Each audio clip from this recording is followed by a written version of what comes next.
नमस्कार मंडळी, स्वागत आहे तुमचं स्नेहास फूडमध्ये. आज आपण बनवणार आहोत झटपट आणि खूपच चविष्ट काळ्या घेवड्याच्या डाळीची आमटी.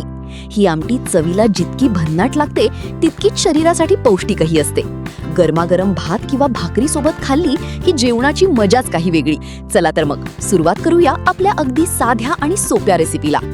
सर्वप्रथम मी 1 वाटी काळ्या घेवड्याची डाळ घेतली आहे. ही डाळ आपण 2-3 वेळा स्वच्छ धुवून घेऊ. आता ही डाळ कुकरमध्ये टाकूया. डाळ लवकर आणि छान शिजण्यासाठी त्यात थोडंसं तेल घालूया. त्यासोबत चवीनुसार मीठ आणि चिमूटभर हिंग घालूया. आता कुकरचं झाकण लावून 5-6 शिट्ट्या करून डाळ मस्त शिजवून घेऊ.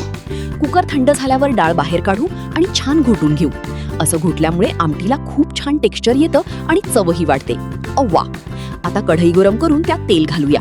तेल चांगलं तापलं की त्यात जिरे, मोहरी, ठेचलेला लसूण, कढीपत्ता आणि 1 हिरवी मिरची टाकूया. वा, फोडणीचा सुगंध तर एकदम मस्त येतोय. आता त्यात शिजवलेली डाळ घालून सगळं छान मिक्स करून घेऊया. यानंतर त्यात कांदा लसूण मसाला, लाल तिखट, हळद आणि थोडासा गरम मसाला घालूया. मसाल्यामुळे आमटीला एकदम झणझणीत आणि खमंग चव येते. आता आमटी छान ढवळून घेऊ आणि गरजेनुसार पाणी घालूया.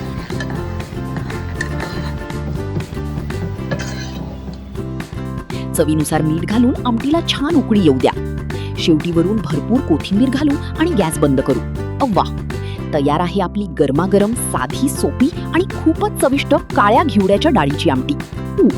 ही रेसिपी तुम्ही नक्की करून बघा आणि कशी झाली ते कमेंटमध्ये सांगा. पुन्हा भेटूया अशाच नवीन आणि चविष्ट रेसिपी सोबत. तोपर्यंत खा, खुश रहा आणि बनवत रहा स्वादिष्ट पदार्थ.